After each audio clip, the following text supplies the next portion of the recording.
Good evening, my fellow Earthlings. This is a video on the FinePix S9000.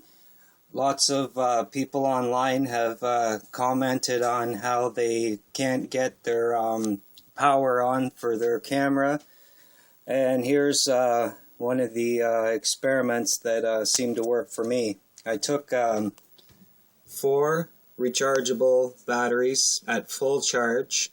As well, as you see here, I have tinfoil pods, and what I've done is I've opened up the back, and you can see I've got a, well, you probably can't see that, but anyways, you take one of your tinfoil pods, you place it into the battery compartment, and you take the other one, do the same until they're all full of the tinfoil pods. Then make sure you put your batteries in the correct position, and my hopes is that yours will be brought back to life. Leave a comment if you have any questions, and this is again my video on the FinePix 9000S fix. Thank you.